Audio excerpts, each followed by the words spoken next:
روزے میں tooth paste کرنا، روزے کی حالت میں ٹوتھ پیسٹ کرنا کیسا ہے جبکہ وہ حلق سے نیچے نہ اترے؟ حنظلہ ضمیر چکوال سے۔ دیکھیں مسواک کرنا تو بالکل جائز ہے، نبی صلی اللہ علیہ وسلم سے صحیح حدیث سے ثابت ہے روزے میں آپ مسواک کیا کرتے تھے۔ ٹوتھ پیسٹ میں مسئلہ یہ ہے، بذات خود ٹوتھ پیسٹ کرنا بھی جائز ہے، لیکن علماء منع اس لیے کرتے ہیں، اس کو مکروہ اس لیے قرار دیتے ہیں کہ اس میں اس بات کا بہت زیادہ امکان ہوتا ہے کہ حلق میں چلا جائے، کیونکہ وہ ایک ٹیسٹ والی چیز ہے، جھاگ بنتا ہے۔ تو اس لیے دیکھیں نبی صلی اللہ علیہ وسلم نے روزے میں غرارہ کرنے سے منع کیا، غرارے کرنے سے۔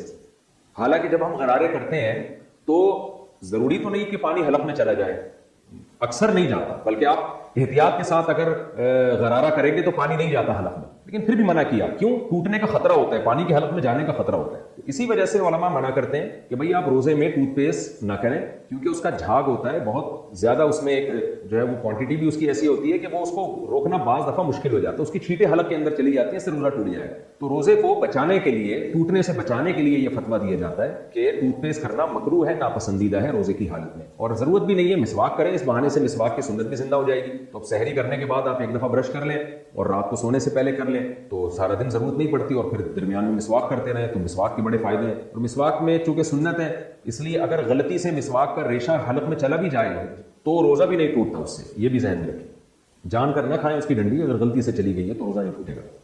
خون دینے سے کیا روزہ ٹوٹ جاتا ہے؟ کیا خون دینے سے روزہ ٹوٹ جاتا ہے؟ عدنان ظفر: نہ خون دینے سے روزہ ٹوٹتا ہے نہ خون لینے سے روزہ ٹوٹتا ہے، کچھ نہیں ہوتا اس سے۔ روزہ میں نسوار لگانا، روزے میں نسوار لگانا کیسا ہے؟ فضل خالق جدہ سے شدید مکروہ اور ناپسندیدہ عمل ہے۔ بعض لوگ کیا کرتے ہیں، مسوار کو روزے میں لگا لیتے ہیں، یہاں پر وہ کہتے ہیں ہم حلق میں نہیں لے کے جا رہے، نہ ذائقہ حلق میں جا رہا ہے، تو ایسی صورت میں روزہ تو نہیں ٹوٹے گا، لیکن بہرحال مکروہ عمل اس لیے ہے کہ اس بات کا خطرہ بہرحال موجود ہے، تو اس لیے تمام علماء منع کرتے ہیں کہ روزے میں مسوار نہ لگایا کریں، ناپسندیدہ اور مکروہ ہونے کی وجہ سے منع کیا جاتا ہے۔ پوری دنیا کے مسلمان رمضان اور عید ایک دن کر سکتے ہیں؟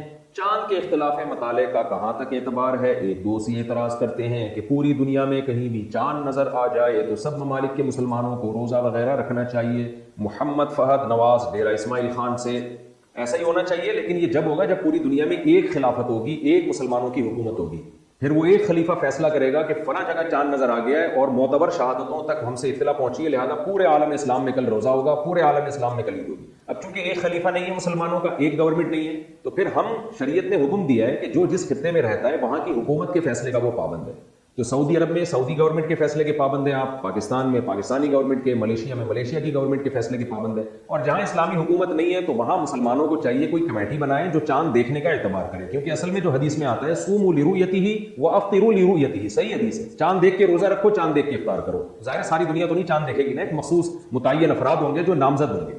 تو جو بھی غیر مسلم ریاستیں ہیں، امریکہ ہے، یو کے ہے، وہاں مسلمانوں کو چاہیے کہ اتفاق رائے سے مسلکی اختلافات کو بالائے طاق رکھیں، اتفاق رائے سے ایک کمیٹی تشکیل دے دیں، رؤیت ہلال کمیٹی، جیسے پاکستان میں ہے، انڈیا میں ہے، بنگلہ دیش میں ہے، تو ایسے ایک رؤیت ہلال کمیٹی تشکیل دے دیں اور پھر وہ چاند دیکھنے کا اہتمام کریں، اور وہ جو فیصلہ کریں پھر پورے مسلمانوں کو، چاہے وہ کسی بھی مسلک کے ہوں، ان سب کو چاہیے اس کمیٹی کے فیصلے کا اعتبار کریں۔ جیسے مفتی منیب صاحب تو بریلوی مکتب فکر کے تھے، لیکن جب وہ چاند کا اعلان کرتے تھے تو اہل حدیث بھی اس کو فالو کرتے تھے، دیوبند مکاتب فکر کے لوگ بھی اس کو فالو کرتے تھے، تمام مکاتب فکر کے لوگ اس کو فالو کرتے تھے۔ تو ایسے ہی دوسرے کنٹریز میں بھی مسلمانوں کو چاہیے کہ ایک کمیٹی بنا دیں، مسلکی اختلافات کو دائیں طرف رکھیں، ایک کمیٹی تشکیل دیں اور اس میں تمام مسالک کی نمائندگی رکھ لیں تاکہ کسی کو اس سے اختلاف نہ ہو۔ تو وہ کمیٹی جو فیصلہ کرے گی وہ فیصلہ تمام لوگوں پر نافذ ہوگا، اور پھر باقی لوگوں کو چاہیے ڈیڑھ ان کی الگ مسجد نہ بنا۔ لیکن یہ باتیں سمجھ میں آ نہیں رہی ہیں مسلمانوں کی، تو کیا کریں؟ باقی پوری دنیا میں ایک عید جب ہی ہو سکتی ہے جب پوری دنیا میں ایک نظام حکومت ہو، ایک خلافت قائم ہو جائے مسلمانوں کی، اور ایک جو ہے وہ امیر ہو۔